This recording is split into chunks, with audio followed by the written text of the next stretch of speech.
Please ध्यान देना। Camera कौन हिला है? How to write off the loss on issue of debenture, यहां तक देख लिया था ना हमने।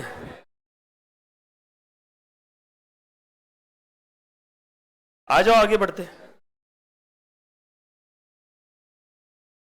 लिखो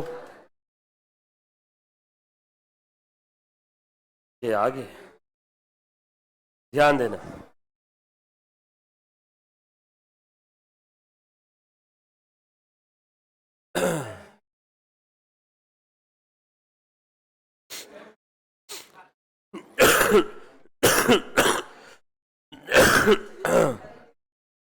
प्लीज देखो बेटा,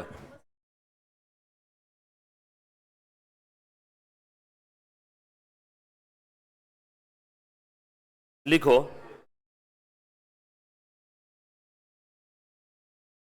एक बहुत ही सिंपल कॉन्सेप्ट बता रहा हूं, राइट शेयर्स। राइट शेयर्स क्या होता है, किसी ने सुना इसके पहले? CSAAT में, एग्जीक्यूटिव के कोई दूसरे ग्रुप में? बेटा आ जाओ, ध्यान दे। हाँ बेटा लोकेश बता दो, पहले ध्यान दे दो। टोटल 2 घंटे का क्लास रहेगा, उसमें से 1 घंटा 10 मिनट का क्लास हो चुका है, 1 घंटा 15 मिनट का छोड़ देंगे जल्दी, टेंशन मत लो। देखो ध्यान देना, बस घंटे भर में छोड़ रहा हूं। देखो बेटा राइट शेयर्स क्या होता है बताओ फटाफट से। Right shares anybody? Existing share holders को इशू करते हैं, ठीक है क्या शेयर्स? और कोई? कंपनी को फंडिंग की जरूरत पड़ती है तो कंपनी एग्जिस्टिंग शेयर होल्डर्स को और शेयर इशू करती है, ठीक है। देखो ध्यान देना, लिखो ऐसा, if company wants to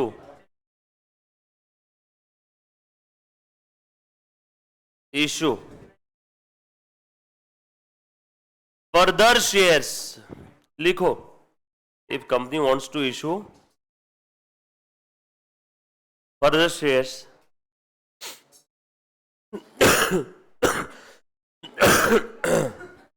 if company wants to issue further shares then it is the responsibility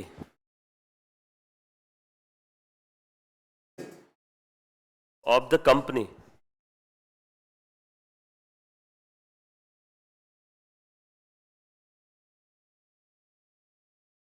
as well as right of the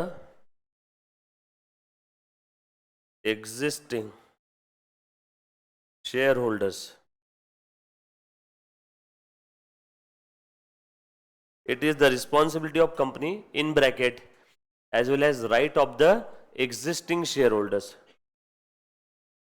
देखो बहुत सिंपल सी केस है, कंपनी का ऑलरेडी शेयर कैपिटल 10 लाख रुपए का है, राइट? कंपनी को और 5 लाख के शेयर इशू करने हैं।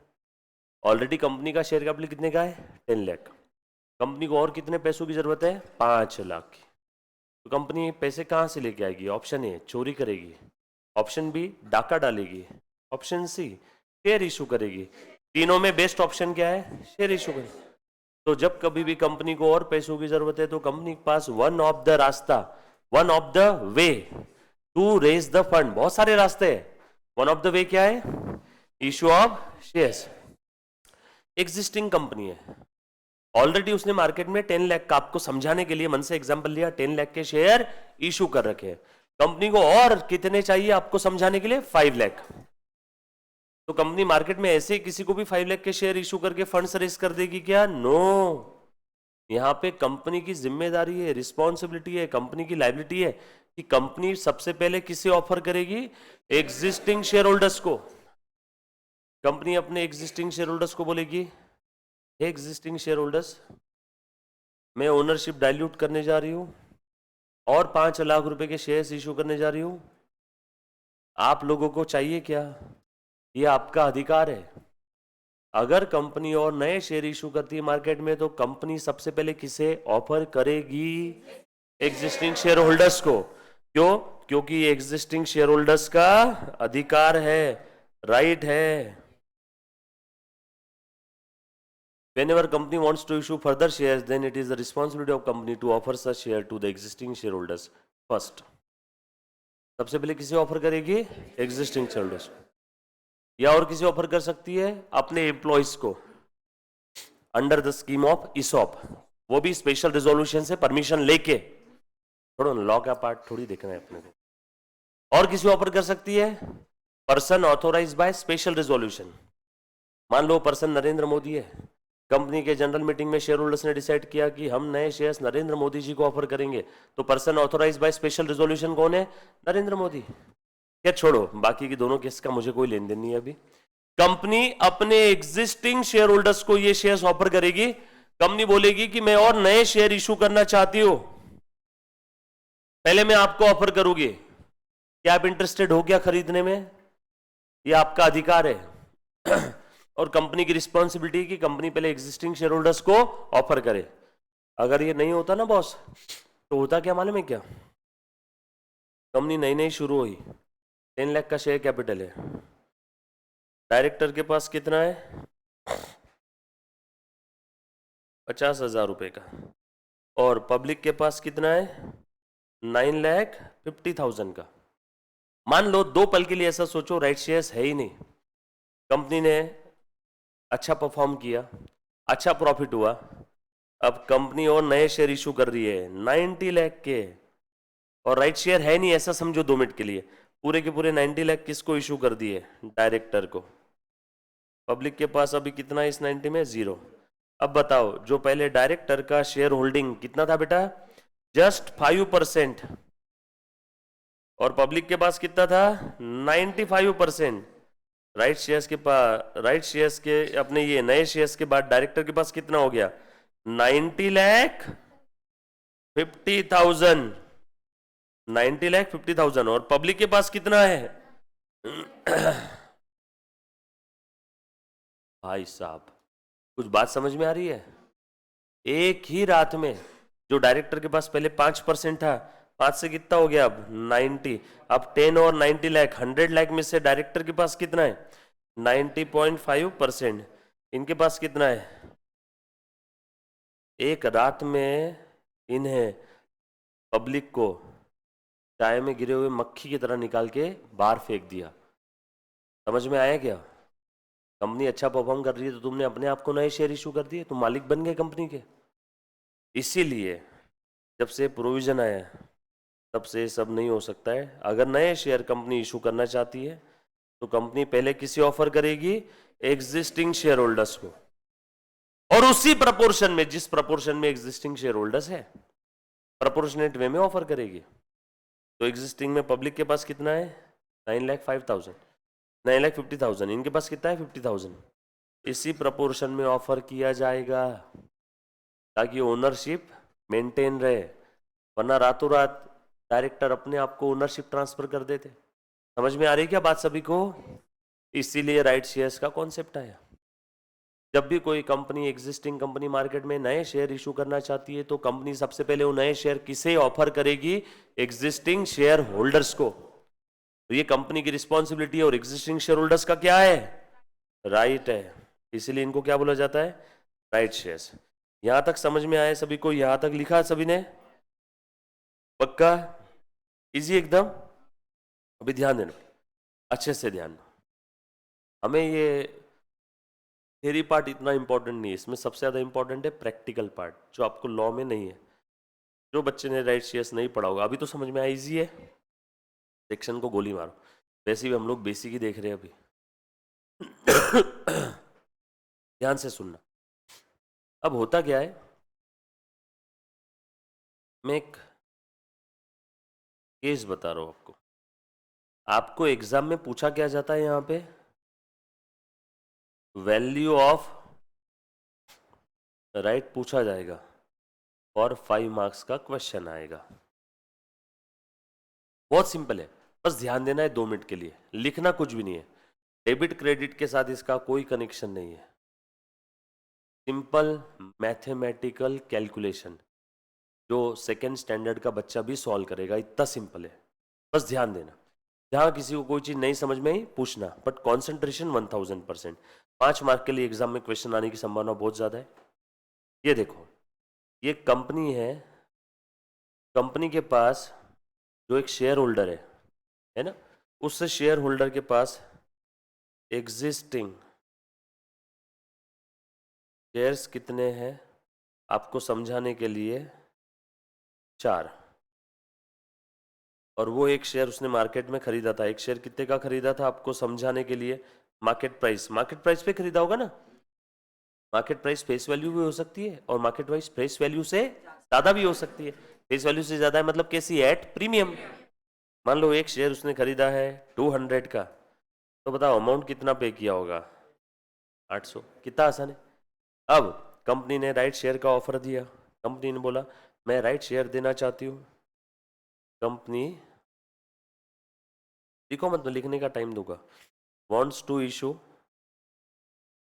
राइट शेयर, प्लीज ध्यान देना, in the ratio of 1:2, in the ratio of 1:2 means, इसी का मतलब ये हुआ कि 1/2।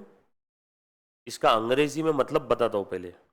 इसका मतलब ये है फॉर, नीचे वाले का मतलब है किसका, नीचे वाले का मतलब है for every 2 shares company will issue 1 right share. अगर आपके पास 2 है तो कंपनी आपको कितना राइट शेयर दे रही है, 1। अगर आपके पास 4 है तो 2, 10 है तो 6 है तो 1000 है तो 500, 1:2 का रेशो। अगर आपके पास 2 शेयर है, कंपनी कितने आपको इशू कर रही है, बराबर है। जो डिनोमिनेटर में है उसका मतलब ये है, जो न्यूमरेटर में है उसका मतलब ये चेंज कभी नहीं होगा। ये समझ में आया सभी को।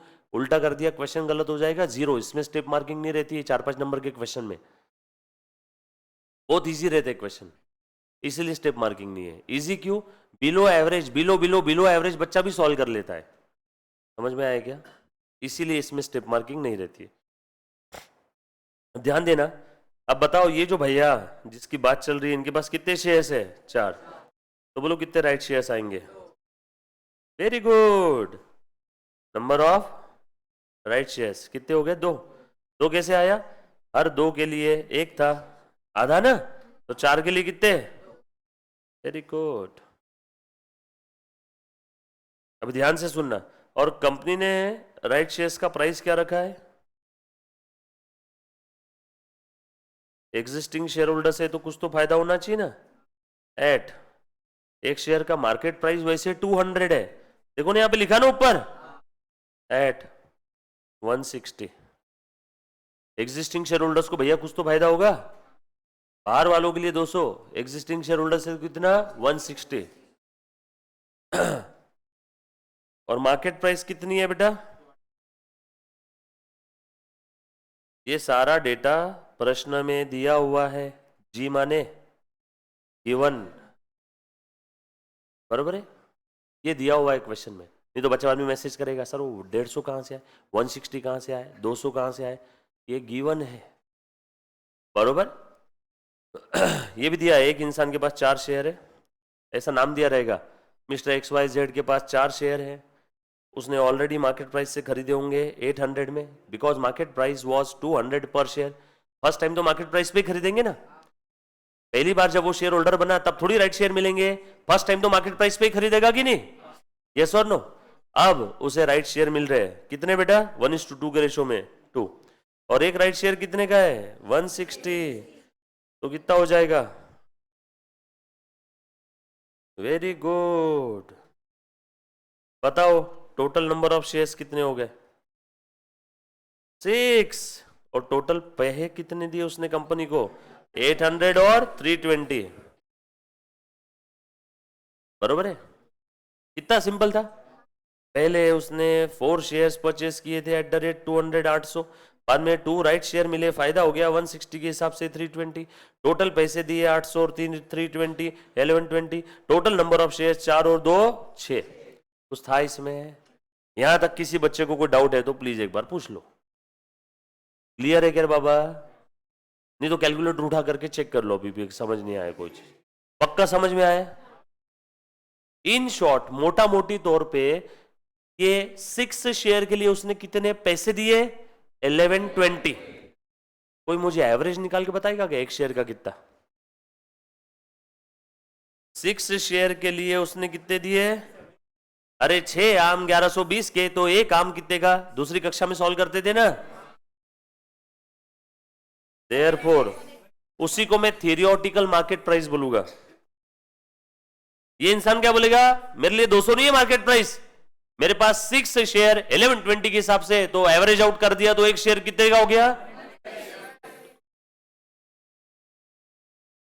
थियोरेटिकल मार्केट प्राइस पर शेयर, एक्चुअल मार्केट प्राइस तो 200 है, बस ये इंसान के लिए कितने की हो गई? 1120 रुपीज में 6 शेयर्स, तो 1 शेयर कितने का? 180 186.6666 आ रहा होगा, एवरेज आउट करके 187 कर दिया। तो ये हो गया। ये इंसान सबको क्या बोल रहा है? तुम्हारे लिए मार्केट प्राइस कितनी है? 200, मेरे लिए मार्केट प्राइस कितनी है? 187।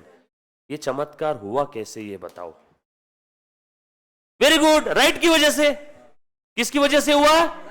राइट की वजह से। तो राइट की वजह से इस इंसान का फायदा कितना हुआ पर शेयर मार्केट प्राइस के कंपैरिजन में?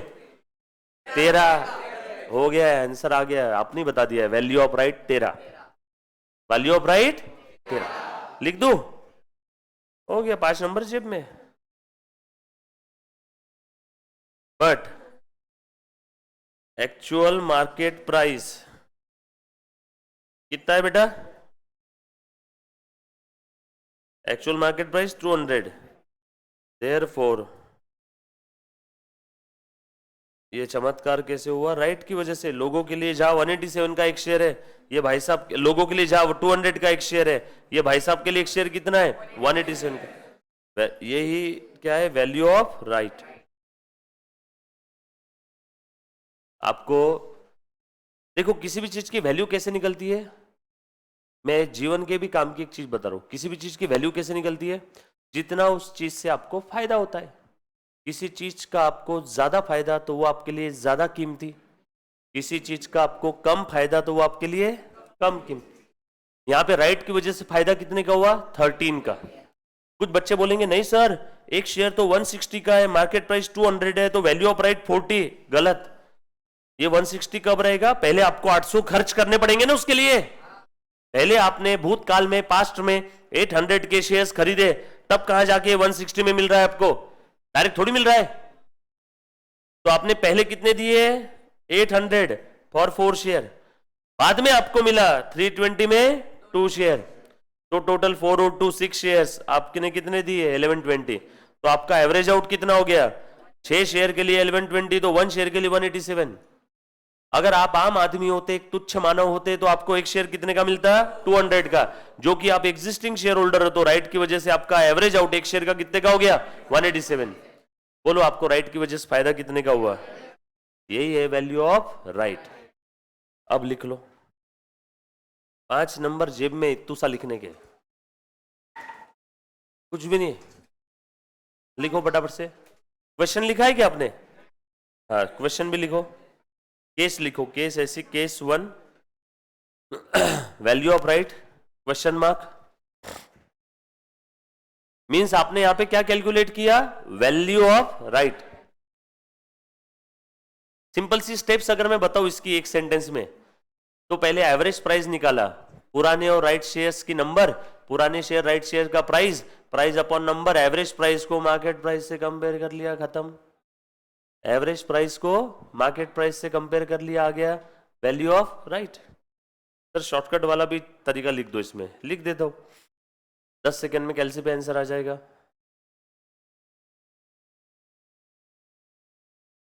यस अदिति, बिल्कुल सही चीज।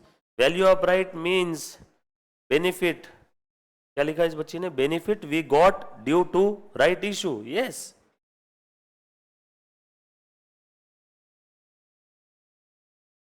हमें क्या है?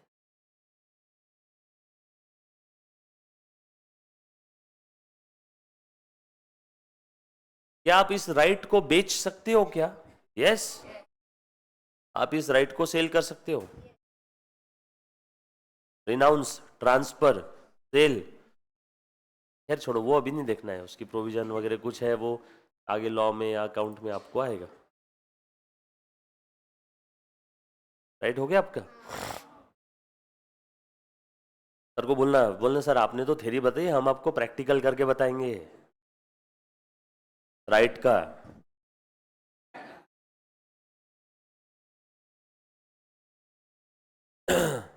तो विकास सर का लेक्चर है ना आज मेरे बाद?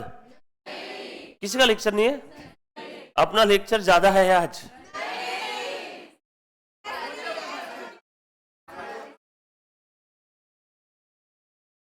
क्या पॉश क्या है? पॉश का नहीं है आज लेक्चर। कहाँ है? चिराग सर ने कल बोला था आज पॉश का लेक्चर है, बट विशिष्टा मैम तो आई नहीं। कोई भी नहीं है, ना विकास है, ना चिराग है, ना विशिष्टा है, कोई भी नहीं है। बस आप और मैं और अपना अकाउंट सब्जेक्ट, खत्म। ये पॉश है। Posh at study place.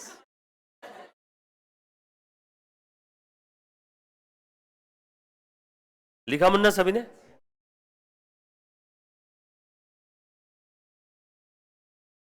देखो, ईमानदारी से अगर आप जवाब देते होंगे तो मैं ईमानदारी से एक चीज बोलता हूं, बट जवाब ईमानदारी से कसम है आपको। आप जब ईमानदारी से जब एक्चुअल में थक जाओगे तब मुझे बोल देना।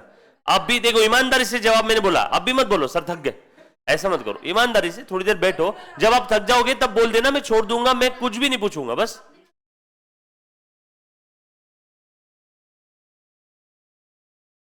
चले, डन।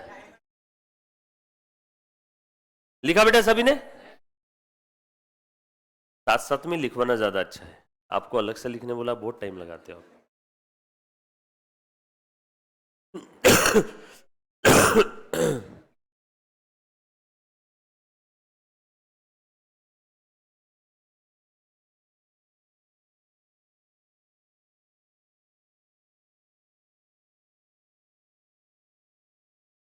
इस बार है ना आपके अटेम्प्ट में एक पेपर सेट करूंगा मैं, 200 नंबर का। कितने नंबर का? 200।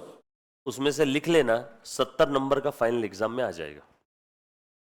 गेसिंग है 99%, 1% हो सकता है मैं गलत हूं, है ना? जनरली बहुत कम गलत रहा हूं। 200 नंबर का पेपर, 100 नंबर का नहीं सेट करूंगा, 200 नंबर का। वो पेपर सॉल्व कर देना आपने, ब्रेक लेकर के सॉल्व करना। ब्रेक क्लास में रहेगा, बीच में बाहर अगर किसी को जाना है सुसु करने, एक एक बच्चा ही जाएगा। लास्ट में बैच के एंडिंग में सॉल्व करना, 5.5-6 घंटे का समय दूंगा। एक ही दिन 200 नंबर का पेपर सॉल्व करना, 200 में से 70 नंबर का एग्जाम में बैठ जाएगा। इंस्टीट्यूट के पास पूछने के लिए ज्यादा चीजें नहीं है इसमें। प्रैक्टिकल क्वेश्चन जहां पे आ जाते हैं ना, एमसीक्यू में बहुत सारी चीजें आती है, एक पेज पे 100 एमसीक्यू भी बन जाते हैं। प्रैक्टिकल में एक पेज पे एक ही बन सकता है। नहीं, अकाउंट में आएगी नहीं, अकाउंट में है ही नहीं एमसीक्यू। हाँ, नहीं है। अकाउंट छोड़ के बचे हुए सारे सब्जेक्ट में 20 और 80 का रूल है। अकाउंट 100% राइटिंग है। अकाउंट को अलग किया है, टैक्स में भी 20-80 है ना, टैक्स में भी 20-80 है। अकाउंट छोड़ के बचे हुए सारे एग्जीक्यूटिव के सब्जेक्ट में 20 एमसीक्यू, 80 राइटिंग। किसमें? अकाउंट्स में। लास्ट टाइम तो यार 65-70 नंबर का प्रैक्टिकल आ गया था और 30-35 की थ्योरी। एमसीक्यू में उल्टा रहता था, 65-70 नंबर का थ्योरी आता था और 20-30 नंबर का क्या आता था? प्रैक्टिकल। बट आपको प्रैक्टिकल सब्जेक्ट है तो प्रैक्टिकल ही आना चाहिए, और इंस्टीट्यूट ने वो चीज सही की है। टैक्स के बारे में एक्चुअल में कुछ नहीं बोल पाऊंगा। अकाउंट्स के बारे में तो मेरा लास्ट टू लास्ट दिसंबर 22 का गेसिंग फेल हो गया था। 78 नंबर की थ्योरी और 22 नंबर के प्रैक्टिकल। बच्चों की ले लिया था इंस्टीट्यूट ने उस अटेम्प्ट में। कितने बच्चे अकाउंट में उस समय फेल हुए थे?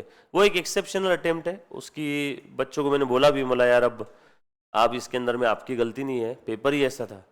मैं भी अगर वो पेपर सॉल्व करने बैठूं तो उसमें क्या शायद कुछ 80-85 नंबर का ही सॉल्व कर पाता था। अजीबो गरीब कहां से क्वेश्चन पूछे थे, ऐसा लग रहा था वो अकाउंट का पेपर नहीं है, लॉ का पेपर है। थ्योरी पूछी मतलब लॉ की प्रोविजन ही पूछी थी उसमें, लॉ की प्रोविजन। वो एक ही एक्सेप्शनल पेपर था, वो भी एमसीक्यू वाला। आपका तो खैर राइटिंग है पूरा, आपके इसमें बरोबर आया लास्ट टाइम का पेपर जो है ना, प्रॉपर प्रैक्टिकल, पर बच्चे थेरीज करके गए थे, बच्चों को बोला हुआ था कि प्रैक्टिकल ज्यादा आता है, CFM स्पेसिफिकली प्रैक्टिकल के लिए ला रखा है उन्होंने ग्रुप 1 में, और प्रैक्टिकल इजी है बॉस।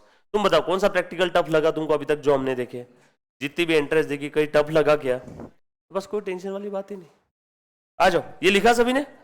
अब उसके बाद लिखो बेटा आगे।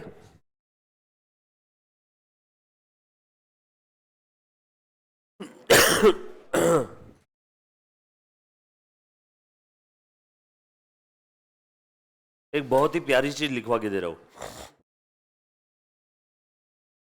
बोनस, हमने बोनस की एंट्री लिखी थी ना, बहुत ही प्यारा एक छोटू सा कॉन्सेप्ट है, आज देखेंगे और खत्म कर देंगे।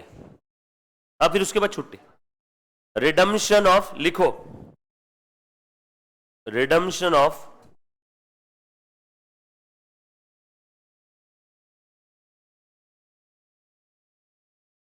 Preference share. हर एक चीज का मतलब बताता हूं। रिडम्पशन का मतलब होता है वापस करना, सर वापस करना, रीपेमेंट। प्रेफरेंस शेयर का मतलब मालूम है? ऐसे शेयर्स जिनके पास वो दो, क्या वो दो प्रेफरेंशियल राइट है। प्रेफरेंशियल राइट, एक तो इनको डिविडेंड पहले मिलेगा, और in the case of liquidation of company इनका कैपिटल भी पहले वापस किया जाएगा। ये दो प्रेफरेंशियल राइट्स है, ये दो प्रेफरेंशियल राइट है।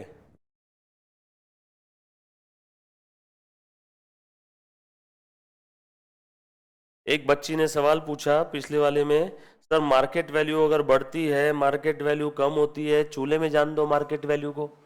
बताता हूं क्यों। मार्केट वैल्यू का कंपनी के बुक्स ऑफ अकाउंट में कोई एंट्री होगा ही नहीं। ये है कंपनी, ये कंपनी ने फर्स्ट टाइम शेयर इशू किए, इसको आप लोग क्या बोलते हो? IPO। ये कंपनी ने अन्ना, बन्ना और चन्ना को शेयर इशू कर दिए, 10 10 10, और ये तमन्ना को 20, फर्स्ट टाइम शेयर इशू कर दिए। और यहां पे कंपनी के एक शेयर की फेस वैल्यू थी 10, मार्केट प्राइस थी 100, बराबर है ना? तो यहां पे कंपनी ने एंट्री पास कर ली, bank account debit 100 to share capital 10 और टू सिक्योरिटी प्रीमियम 90।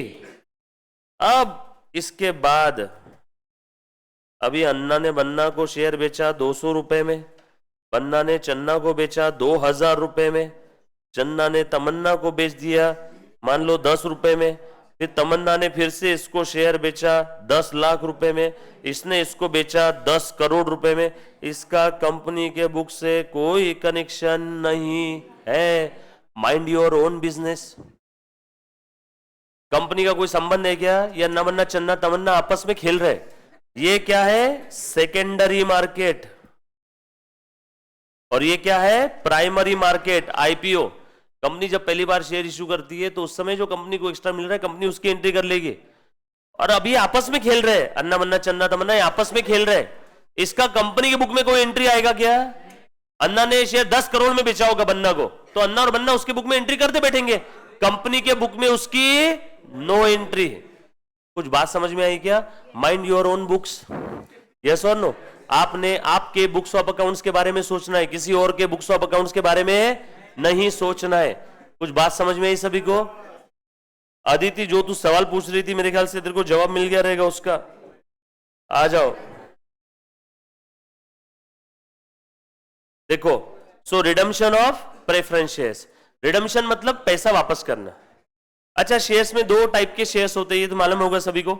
CSEE में देखा होगा, या एग्जीक्यूटिव में देखा होगा, या बीकॉम में देखा होगा। एग्जीक्यूटिव में बच्चा आया मतलब कहीं ना कहीं से ये शेयर का मतलब पढ़ के आया हुआ है, उसके बगैर वो एग्जीक्यूटिव में पहुंच ही नहीं सकता। शेयर का मतलब मालूम है सभी को, हमने शेयर्स का मतलब पहले भी देखा हुआ है। Share is the share in share capital of the company. Share में दो टाइप के शेयर्स हो सकते हैं, इक्विटी, प्रेफरेंस।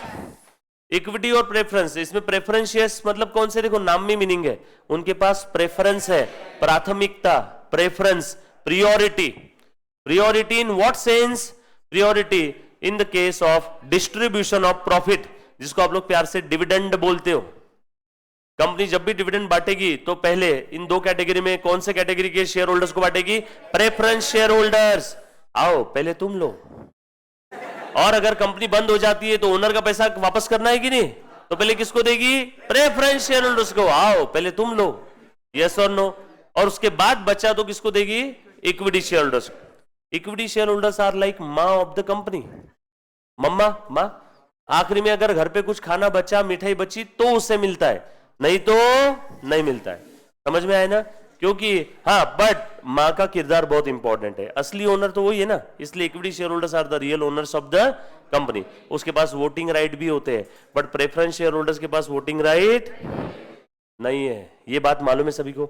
यार हमको इक्विटी प्रेफरेंस का डिस्टिंग्विश नहीं देखना है यहाँ पे, आ जाओ। सो रिडम्पशन की मैं बात कर रहा हूं, प्रेफरेंस शेयर होल्डर्स को हमने शेयर्स इशू किए। अच्छा, रिडम्पशन कब होगा?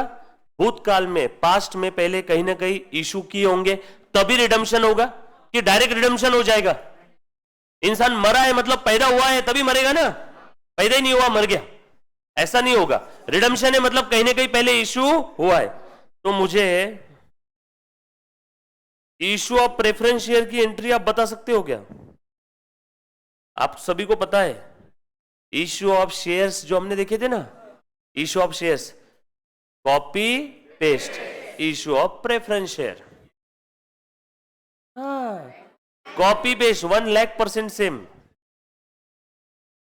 एक कंपनी है जो एक प्रेफरेंस शेयर इशू करना चाहती है, एक की value 10, security premium 2, issue price कितना हो गया?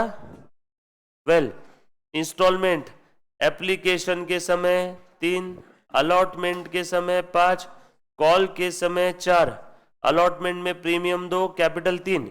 एंट्री आपको मालूम है रे? बैंक टू शेयर एप्लीकेशन लिखते थे ना, बैंक टू अब लिखो प्रेफरेंस शेयर एप्लीकेशन। हर जगह सामने prep prep prep prep word add कर दो, शेयर की जगह क्या लिखेंगे? प्रेफरेंस शेयर्स, खत्म। इशू की एंट्री याद आई क्या? नहीं नहीं, हम लोगों का किस्सा मेन क्या है? रिडम्पशन। मैं तो रिडम्पशन के पहले आपने कहीं ना कहीं पास्ट में इशू किया होगा वो बता रहा हूं। Bank to preference share application कितना आया? 3,3। उसके बाद preference share application account debit. अच्छा, आपको ये तो मालूम है ना, प्रेफरेंस शेयर्स को फिक्स डिविडेंड मिलता है, और वो फिक्स डिविडेंड कितना होता है? जितना उसके नाम के आगे परसेंटेज लिखा रहता है। जैसे मान लो इसके नाम के आगे 10% लिखा है, 10% प्रेफरेंस शेयर इसका नाम है, मतलब इस प्रेफरेंस शेयर होल्डर को उसके फेस वैल्यू का 10%, जैसे डिबेंचर के नाम के आगे जितना परसेंटेज है उतना उनको इंटरेस्ट मिलता है, ठीक उसी प्रकार से प्रेफरेंस शेयर्स के नाम के आगे जो प्रीफिक्स लिखा है 10%, 7%, 8%, 9%, 6% जो भी होगा, उतना उनको फिक्स डिविडेंड मिलेगा। अच्छा, ये परसेंटेज हर बार किसका? फेस वैल्यू का। डिस्काउंट परसेंटेज हर बार किसका? फेस वैल्यू का। डिबेंचर के केस में इंटरेस्ट का परसेंटेज हर बार किसका? फेस वैल्यू का। प्रेफरेंस शेयर्स के केस में परसेंटेज किसका? फेस वैल्यू का। कुछ बात समझ में आई ना? तो यहां पे लिख दिया preference share application. Normal case में एप्लीकेशन टू कैपिटल लिखते थे ना, यहां पे लिखना है प्रेफरेंस शेयर कैपिटल। नाम क्या है उसका? 10% प्रेफरेंस शेयर कैपिटल। आज तक सिर्फ शेयर कैपिटल लिखते थे, हमने बस उसके नाम के आगे क्या लगा दिया? Preference share. सारी एंट्रीज कॉपी पेस्ट। पहली होगी, दूसरी, तीसरी क्या थी? शेयर अलॉटमेंट ना, तो अब लिखेंगे प्रेफरेंस शेयर अलॉटमेंट। सर सब कुछ same, issue, forfeiture, reissue, transfer to capital reserve, सब कुछ कॉपी पेस्ट। समझ में आया क्या? बस शेयर की जगह क्या लिखना है? Preference share. फॉरफीचर भी सेम, सब सेम, सब सेम, सब कुछ सेम, क्योंकि हमने शेयर कैपिटल की एंट्री देखी थी। शेयर में प्रेफरेंस भी आ गया, इक्विटी भी आ गया। इक्विटी अगर शेयर होता तो प्रेफ की जगह क्या लिखते? इक्विटी। प्रेफरेंस है तो प्रेफरेंस। कुछ भी नहीं बोला है कौन सा शेयर, तो जो हमने आज तक एंट्री की थी बस शेयर कैपिटल। समझ में आया क्या? 2 preference share allotment, 2 securities premium, 2 बोलो ना बेटा, 10% प्रेफरेंस शेयर कैपिटल। कितना था अलॉटमेंट का? 5, प्रीमियम 2। रिसीव कर लो। Bank account debit to preference share allotment, preference share, फिर call, preference share call to preference share capital, और बैंक टू प्रेफरेंस शेयर आना रे, प्रेफरेंस शेयर कॉल। कुछ था रे इसमें, वापस बतानी है सारी एंट्रीज। जहां जहां शेयर वर्ड था उसको हटा के क्या लिख दो, प्रेफरेंस शेयर, खत्म। तो मान लो प्रेफरेंस शेयर ऑलरेडी इशू हो चुके, मान लो, ये लिखना थोड़ी है, लिखना था आपको, ये लिखने ही वापस लिखा हुआ है ना आपने। हाँ, अगर लिखने है तो ऐसा लिख लो, copy paste shares entries, issue, forfeiture, reissue and transfer to capital reserve. Copy paste. Sir कितना चेंज है, 0.001% का भी चेंज नहीं है, 1,00,000% सेम। इनफैक्ट वो एंट्री इसी की थी, प्रेफरेंस शेयर्स इक्विटी शेयर्स की। अब किसी ने अगर ये एंट्री देखी नहीं होगी, आई मतलब क्या, एफ मतलब क्या, तो भैया आपको पहले के लेक्चर देखने होंगे। अगर किसी का इसके पहले का एक लेक्चर भी छूटा है तो आगे के सब्जेक्ट का समझ में आएगा, ये उम्मीद मत करना बेटा। और प्लीज मुझे माँ बहन की गाली मत मारना, मैं इनोसेंट हूँ उस मामले में, क्योंकि आपने लेक्चर देखा नहीं तो आगे एंट्रीज आपको आएगी नहीं। समझ में आया क्या? उसके लिए सिर्फ आप ही जिम्मेदार हो। तो प्लीज लेक्चर देखो, समय गया नहीं है अभी भी आज से 0 से भी बैच चालू किया ना तो भी 30 अप्रैल तक सिलेबस होता है। मैं 0 से बोल रहा हूं, बेसिक से। समझ में आया क्या? तो समय बिल्कुल गया नहीं है। एक बार फरवरी खत्म हुआ फिर आपके हाथ में कुछ नहीं रहेगा। 10-12 फरवरी जाने तो फिर फरवरी खत्म होती दिखेगा, फिर मार्च और अप्रैल। जून में तो परीक्षा है आपकी 1 तारीख को, 1 या 2 तारीख को शायद, यस और नो? तो जून काउंट मत करना, और मई मंथ में आप रिवीजन, मैराथन ये सब करोगे तो आपके हाथ में 30 अप्रैल तक का ही टाइम है। 2-3 दिन में फरवरी चालू हो जाएगा, फरवरी मार्च 60 दिन। तो प्लीज साथों साथ खत्म करो सारी चीजें। और इत्तेफाक से आपको भी 5 से 6 दिन की छुट्टी मिलेगी ना, उसमें सब बैकलॉग खत्म कर देना, मां की कसम लेके बैठना, क्योंकि उसके बाद 5 से 6 दिन की एटस्टेज छुट्टी नहीं मिलेगी। समझ में आया क्या? अनलेस कोई अनहोनी हो जाए एकदम। समझ में आया? तो ये पहली और आखिरी छुट्टी इस बैच की जो बड़ी आपको मिल रही 5-6 दिन की, उसके बाद डबल नहीं मिलेगी। तो जो बैकलॉग है कवर अप करना। मैं पहले बता रहा हूं 100 में से 99 बच्चे नहीं करते, क्योंकि उनके 5 दिन बस सांस लिया, ऐसा रिलैक्स, वही खत्म 5 दिन। अरे किधर गई छुट्टी पता ही नहीं चला, बस पलंग पे जाके लेटे घर पे कि चलो अब मैं आज कल सुबह से पढ़ाई चालू करूंगा, बस लेटा, सुबह उठा तो 5 दिन खत्म हो गए। आपको पता ही नहीं चलेगा इतनी 5 दिन खत्म हो जाएंगे। समझ में आया क्या? तो प्लीज आपने कवर अप कर लेना सारी चीजें। वापस आने के बाद आपको सेम डायलॉग वापस बोलूंगा, ऐसा लगेगा कल ही की बात है। चलो अभी ध्यान देना। सो मेरा कॉन्सेप्ट कौन सा अभी का जो बता रहा हूं वो है redemption of preference shares. Issue की एंट्री तो हमने ऑलरेडी देख ली है, इशू ऑफ शेयर्स की सेम एंट्रीज है प्रेफरेंस शेयर्स की। अभी अच्छे से ध्यान देना, ध्यान देना बेटा।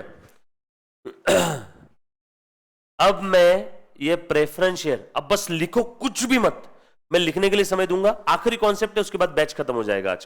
आज का लेक्चर छोड़ दूंगा। बस लिखना कुछ नहीं है, ध्यान देना, बराबर है? बहुत ही ज्यादा इंपॉर्टेंट जर्नल एंट्रीज है। कितनी एंट्रीज है यहां पे? 5। बस 5 जर्नल एंट्री, क्यों डेबिट हुआ, क्यों क्रेडिट हुआ, लॉजिक क्या है समझ लेना, और एग्जाम में 8 नंबर फिक्स लिख लेना। Redemption of preference shares, very important, बराबर है? देखो ध्यान देना, लिखो मत कुछ भी, बस ध्यान दो।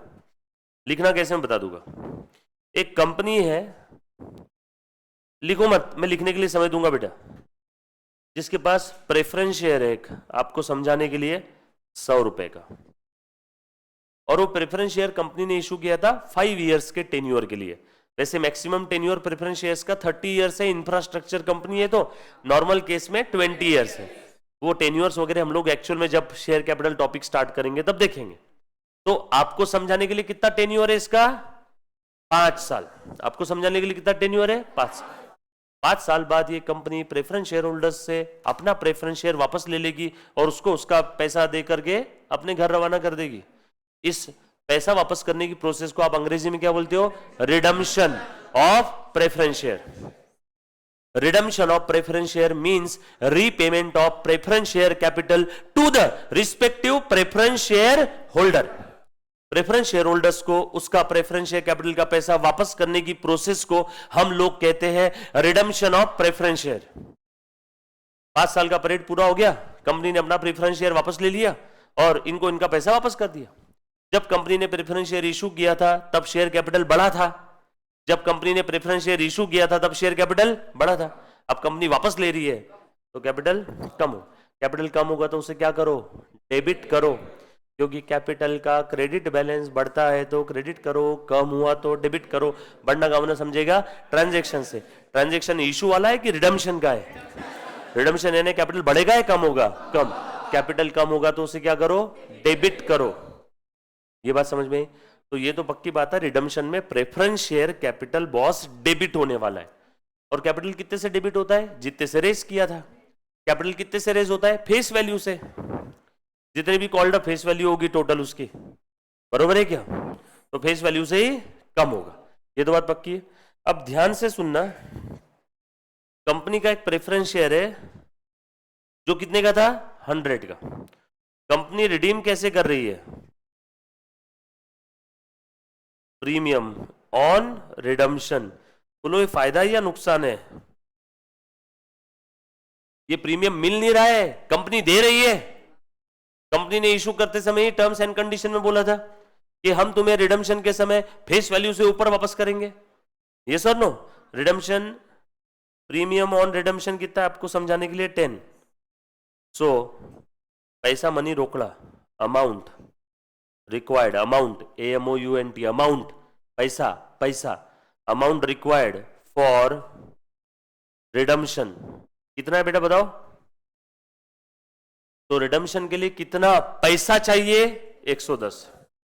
अच्छा बाय द वे, कोई मुझे बोलेगा क्या इस 110 में नॉमिनल वैल्यू यानी फेस वैल्यू यानी नॉमिनल वैल्यू यानी फेस वैल्यू कितनी है बेटा? और 10? कौन बोला? और इसमें premium on redemption, premium payable on redemption कितना है बेटा? बरोबर ना? ये नुकसान है कि नहीं? इस नुकसान को हमें क्या करना है? Need to be write off. Loss को छाती पे लेके चलेंगे क्या हर बार? लॉस को राइट ऑफ कर दो, नरक में डाल दो। यस और नो? अच्छा लॉस को राइट ऑफ P&L में डाल दो, प्रॉफिट। कभी कभी क्या होता है प्रॉफिट नहीं होता है तो P&L में डाल नहीं सकते, तो कंपनी के पास जो रिजर्व्स पड़े होंगे अपने रिजर्व सरप्लस उसके अगेंस्ट राइट ऑफ करती है। हर बार प्रॉफिट के अगेंस्ट, कभी कभी प्रॉफिट होता ही नहीं है तो कंपनी रिजर्व के अगेंस्ट लॉस राइट ऑफ करती है। लॉस को मारने के लिए क्या चाहिए? फायदा। अब जरूरी नहीं है कंपनी के पास प्रॉफिट है ना है, तो कंपनी अपने रिजर्व को यूज कर लेती है लॉस को राइट ऑफ करने के लिए। बरोबर है क्या? करेंगे हम लोग आज यूज। ध्यान से सुनना, यहां तक का किस्सा।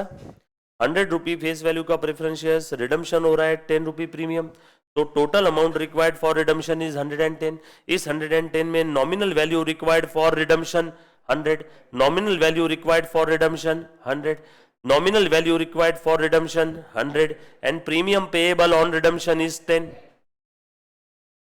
अब यहां पे एक स्टोरी में ट्विस्ट आ रहा है। अब आप सभी को यहां पे दिख रहा है कि कंपनी, ध्यान से सुनना और लॉजिकल है, आपको अगर पसंद आया लॉजिक तो हाँ बोलना, नहीं समझा तो वापस पूछना।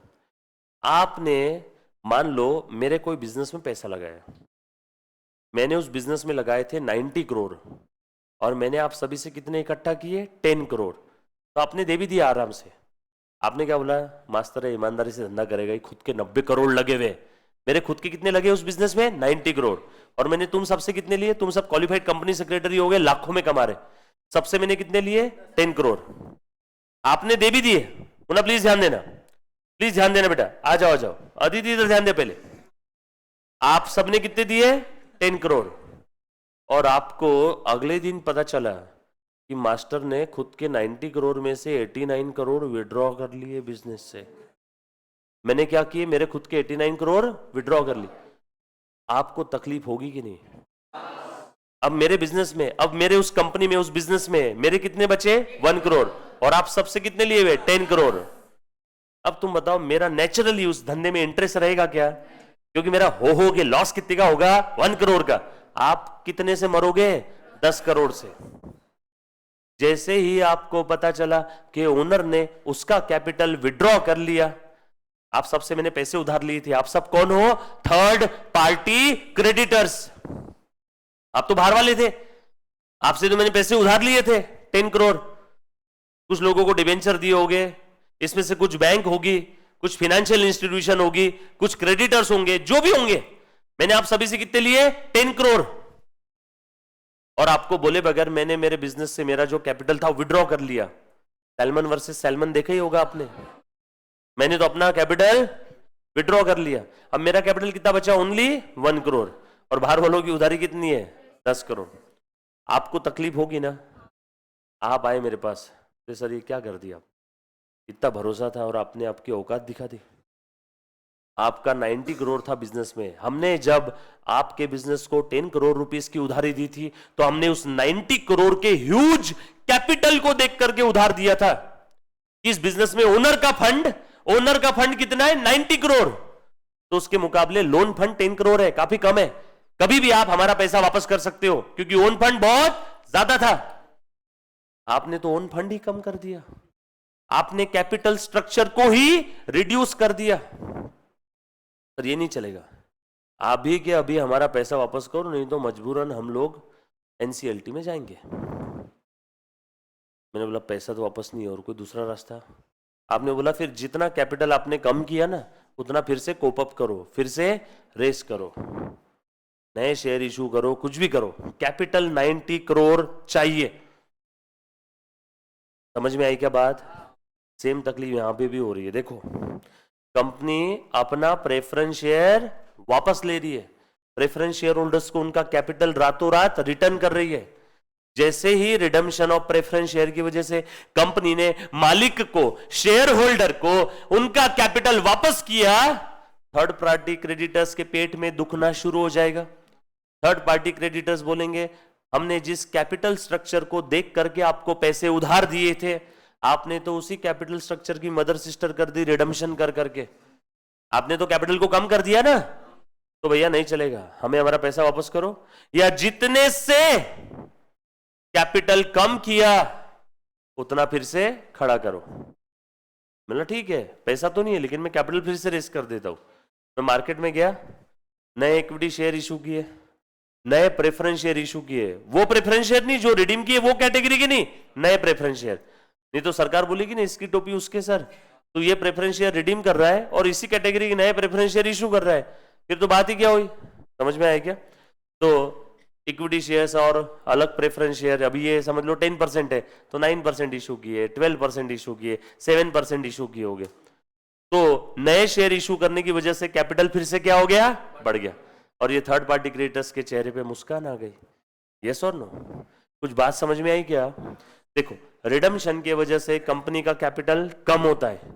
जैसे ही कैपिटल कम हुआ, थर्ड पार्टी क्रेडिटर्स बोलेंगे कि हमने जिस कैपिटल को मद्देनजर रखते हुए पैसे उधार दिए थे, तुमने रिडम्पशन कर करके उस कैपिटल को कम कर दिया। नहीं चलेगा। You have to maintain the capital structure at its original level। तो मेरा आपसे सवाल है, यहां पे रिडम्पशन हो रहा है, 100 का प्रेफरेंस शेयर मैं 110 में रिडीम कर रहा हूं, बताओ यहां पे कैपिटल कितने से कम हुआ? 100 कि 110? वेरी गुड, 100 से। और बैंक बैलेंस, पैसा मनी रोकड़ा, AMOUNT अमाउंट कितने से कम होगा? 110। बैंक को गोली मारो, बैंक से लेन देन नहीं है मुझे। कैपिटल कितने से कम हुआ? आप समझ में आया मैंने 100 अलग से क्यों लिखा? तो यहां पे रिडम्पशन के चलते कैपिटल कितने से कम हो रहा है? 100 से। रिडम्पशन के चलते कैपिटल कम हुआ 100 से, इस गिरे हुए 100 को फिर से खड़ा करना है, नहीं तो थर्ड पार्टी क्रेडिटर्स अपना पैसा लेके चले जाएंगे और मेरे पास तो उतना पैसा है भी नहीं, कंपनी लिक्विडेट हो जाएगी। लग जाएगी सबकी। कुछ बात समझ में आई क्या? इसीलिए अब मुझे उस गिरे हुए कैपिटल को फिर से रेस करना है। मेरे पास कितने रास्ते रेस करने के, ध्यान से सुनना। अब थर्ड पार्टी क्रेडिटर्स को बोला ठीक है चिंता मत करो आप, मुझे मेरे पास पैसा तो नहीं है लेकिन यहाँ पे कैपिटल कितने से कम हुआ, फेस वैल्यू से, नॉमिनल वैल्यू से 100 से, मैं इस 100 को फिर से रेस कर देता हूँ। थर्ड पार्टी क्रेडिटर्स पूछे कैसे, मतलब मैं नए शेयर इशू करूंगा, फ्रेश इशू ऑफ शेयर्स। उसने बोला करो, हमें क्या, कैपिटल उतना ही चाहिए जितने से कम हुआ फिर से उतना बढ़ाओ। मतलब मैं नए शेयर इशू कर रहा हूं और नए शेयर मैंने इशू किए, है ना, नए शेयर मैंने इशू किए। सर एक 10 मिनट, नए शेयर मैंने इशू किए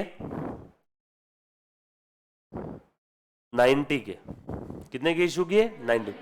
अभी भी थर्ड पार्टी क्रेडिटर सेटिस्फाइड नहीं है, बोले कैपिटल कम हुआ 100 से, नए शेयर भी इशू करो 100 से।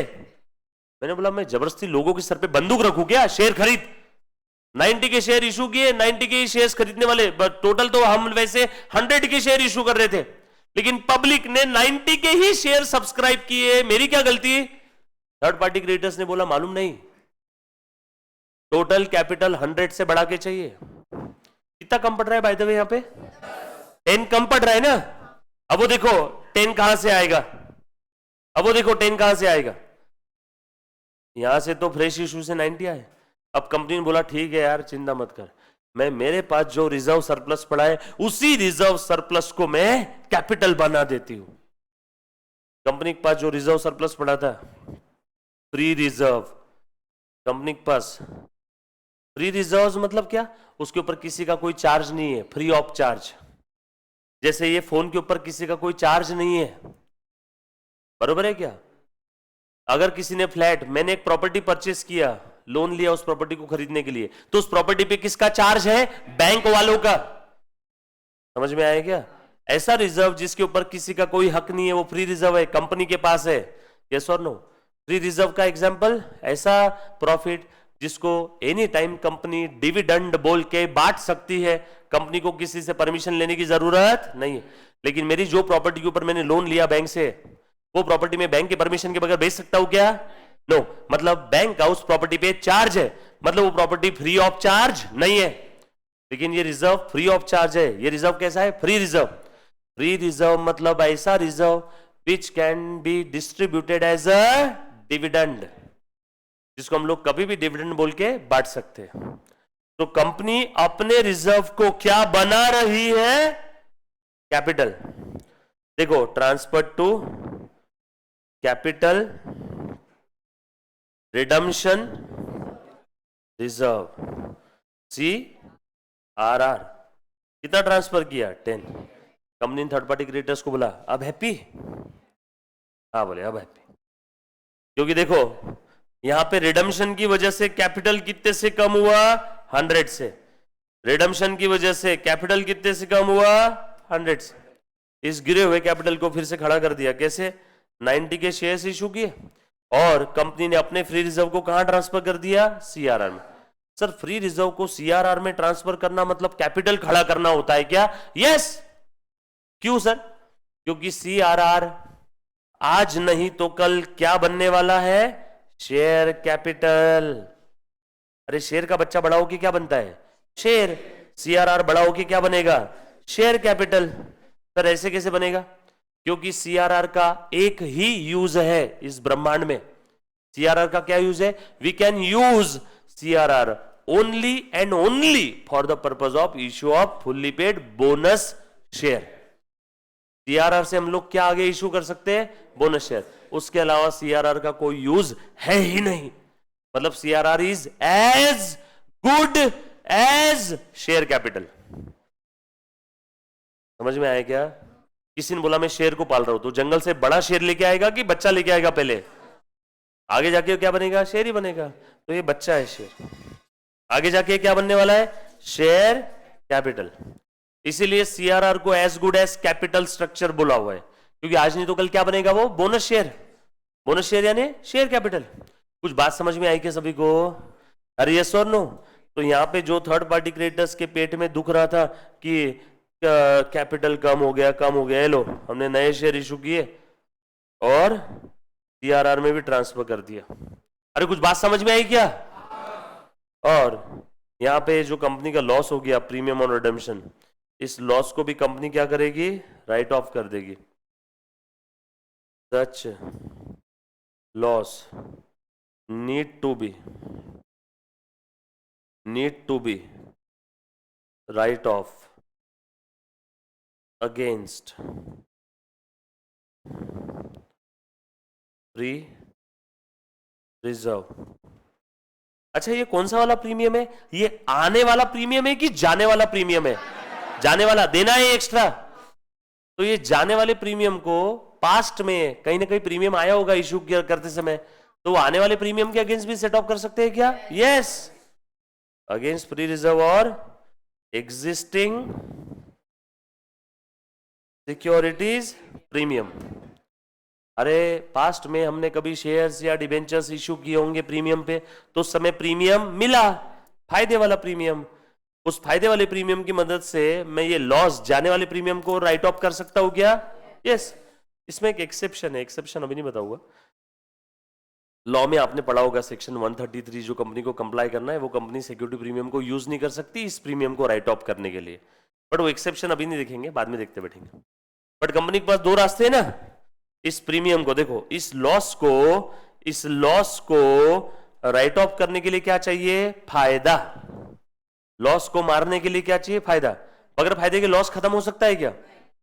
अरे सर मुझे पिछले साल लॉस हो गया था 10,000 का, इस बार वो लॉस मैंने रिकवर कर लिया। मतलब क्या हुआ? तुझे 10,000 का फायदा हुआ, तभी तो तूने 10,000 का लॉस रिकवर किया। नहीं सर मुझे फायदा नहीं हुआ, फिर भी रिकवर कर लिया। फिर कैसे होता है?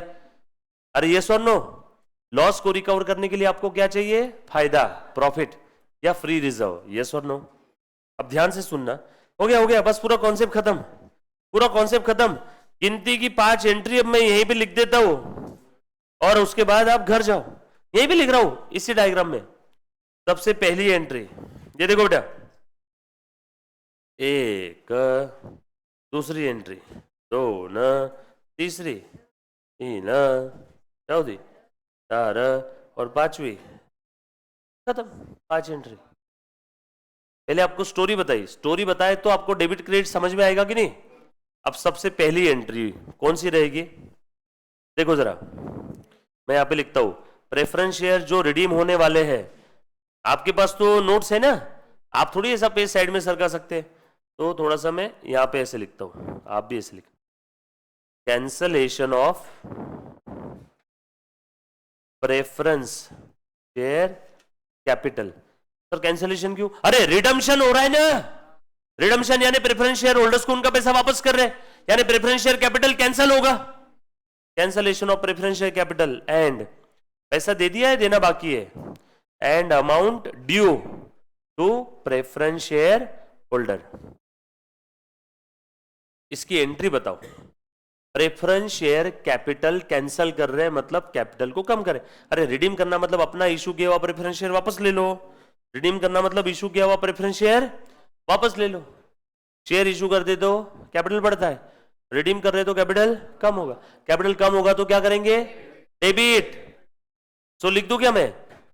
Preference share capital account will B debit. Debit कितने से करूं? 100, 110।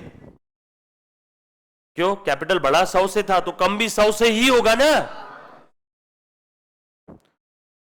और ये रिडम्पशन फायदे में हो रहा है नुकसान में? नुकसान है। नुकसान लॉस का, डेबिट बैलेंस लॉस बढ़ रहा है, यहां पे हमारा एक्स्ट्रा देना पड़ रहा है, तो लॉस को डेबिट करो। लॉस का नाम क्या है? Premium on redemption of preference share account will be debited 10। और ये पूरा का पूरा किसको देना है? To preference share holders. हो गई पहली एंट्री। नरेशन मैंने ऊपर पहले लिख दिया, cancellation of preference share capital and amount due to preference share holder. Entry क्या है? Preference share capital account debit. क्यों? क्योंकि कैपिटल कम किया, कैपिटल का क्रेडिट बैलेंस कम होता है तो डेबिट करो। नुकसान हो रहा है, premium on redemption account debit. तो लॉस ऑन रिडेम्पशन लिखा तो चलेगा? चलेगा। Capital account debit, loss account debit, और ये पूरा किसको देना है? प्रेफरेंस शेयर होल्डर्स को। इसीलिए प्रेफरेंस शेयर होल्डर्स को मैंने क्या किया? क्रेडिट। जब भी किसी पार्टी या पर्सन को पैसे देना है तो हमारा क्रेडिटर बन गया ना, इसलिए प्रेफरेंस शेयर होल्डर्स को क्रेडिट किया।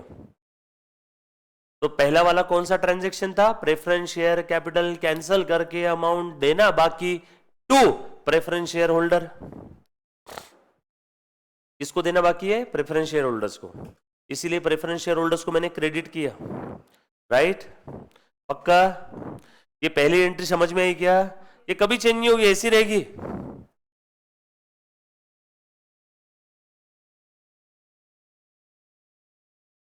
पहली एंट्री लिखी, समझी? लिखो लिखो। अच्छा, आपने अभी आप पूरा ही बना रहे हो ना, तो रुको भी लिखने के लिए समय देता हूं ना। पहले एक बार पांचों एंट्री देख लो, कनेक्टिंग है पांचों एंट्री, समझ लो, फिर भी लिखने के लिए समय देता हूं। देखो अभी stop writing, please please please लिखो मत। अच्छा, आपका पहले का भी लिखना बाकी है ना? हाँ, समझा समझा। अब ये पहली एंट्री हो गई। अब ये भी प्रश्न में दिया है कि फ्रेश इशू कर रहे हैं, सब क्वेश्चन में दिया रहेगा, मन से कुछ भी नहीं करना है। ये भी क्वेश्चन में दिया रहेगा, फ्रेश इशू हो रहा है 90 का, तो यहां पे फ्रेश इशू की एंट्री क्या रहेगी? Bank account will be debited 90 to share capital 90। अब कौन से शेयर्स है वो थोड़ी मालूम मुझे। फ्रेश इशू ऑफ शेयर्स बोला है, शेयर्स में प्रेफरेंस भी हो सकते हैं, इक्विटी भी हो सकते हैं, डिबेंचर नहीं होगा। पर अब प्रेफरेंस होंगे तो to preference share capital, equity होगा तो इक्विटी शेयर कैपिटल, प्रीमियम पे होगा तो to share capital to premium. मुझे थोड़ी पता भी कैसे इशू किया, बस इतना ही बोला है, फ्रेश इशू ऑफ शेयर्स।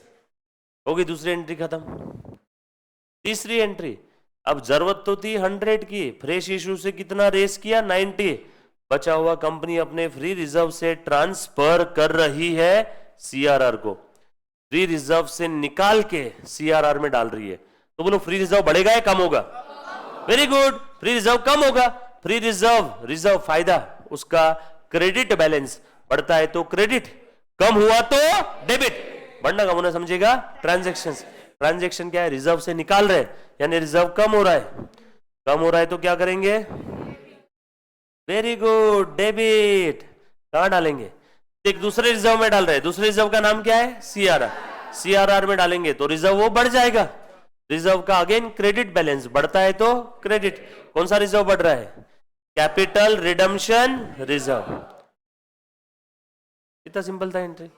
एक रिजर्व से निकाला वो कम हो गया डेबिट, दूसरे रिजर्व में डाला वो बढ़ गया तो क्रेडिट। सिंपल है। रिजर्व का क्रेडिट बैलेंस, चाहे सीआरआर हो चाहे फ्री रिजर्व हो, एक रिजर्व कम हो रहा है इसलिए डेबिट किया, एक रिजर्व बढ़ रहा है इसलिए क्रेडिट किया। फोर्थ एंट्री, अब इस लॉस को, किस लॉस को? इस लॉस को, किस लॉस को?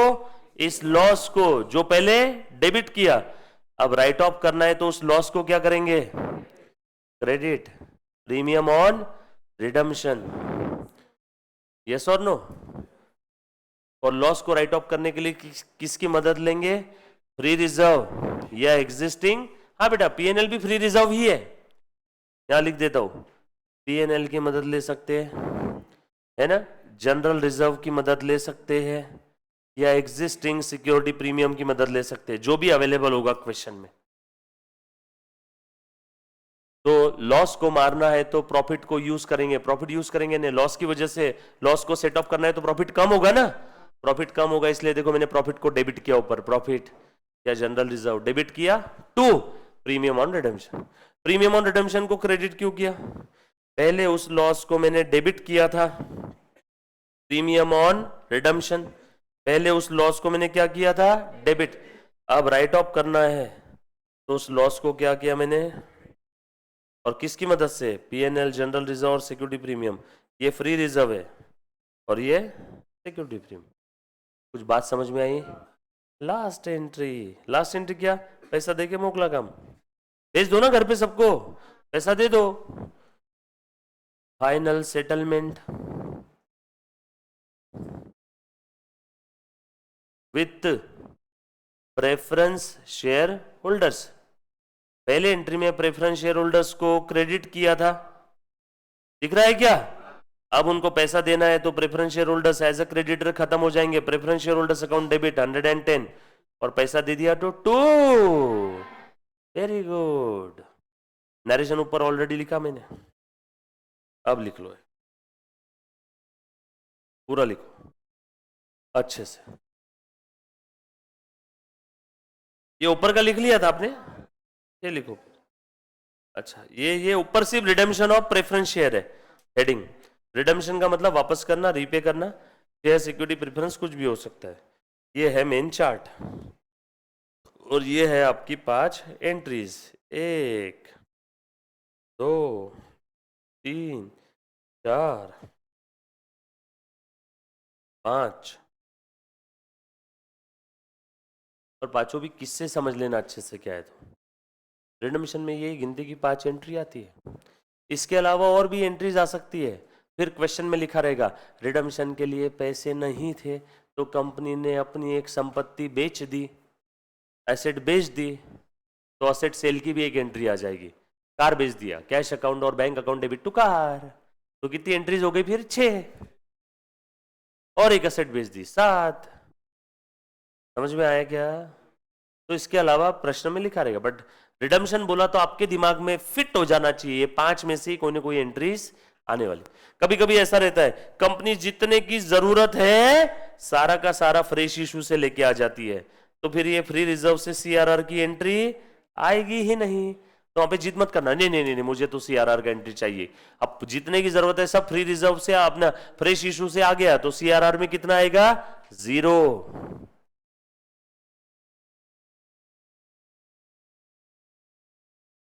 प्रेफरेंस शेयर होल्डर और प्रेफरेंस शेयर कैपिटल, ये दोनों अलग अलग अकाउंट है।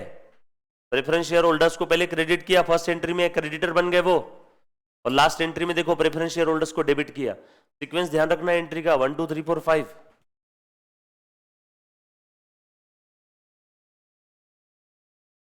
कॉन्सेप्ट अच्छा था ना? एंट्री समझ में सबको, क्यों डेबिट हो रहा है, क्यों क्रेडिट हो रहा है।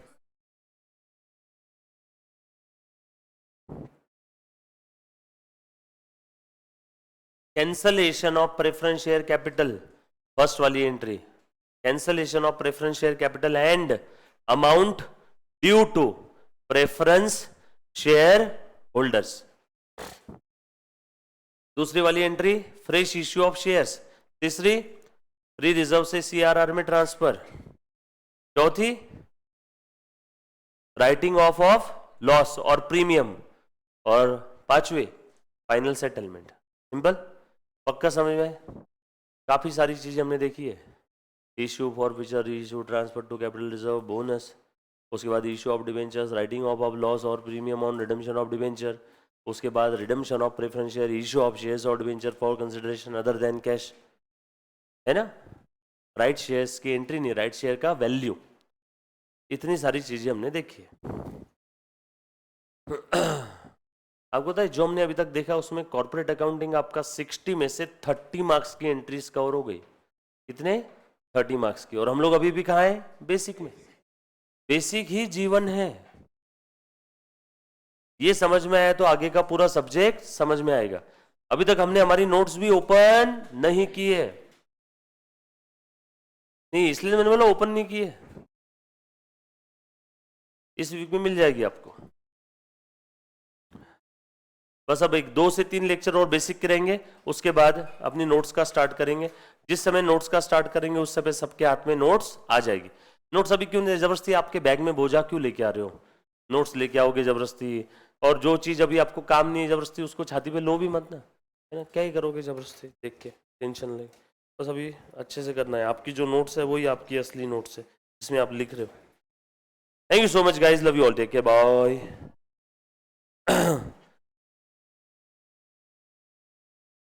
नहीं बेटा, यहाँ पे अदिति वैसा नहीं करेंगे। सिंपल सा, ये कंपनी लॉ के प्रोविजंस में, रिडम्पशंस की प्रोविजन में सारी बातें जो लिखी है हम लोग बस उसको फॉलो कर रहे हैं। जब हम लोग आगे एक्चुअल में शेयर कैपिटल में रिडम्पशन ऑफ प्रेफरेंस शेयर देखेंगे तब आपको रिस्पेक्टिव सेक्शंस का क्या कहना है वो भी बताऊंगा।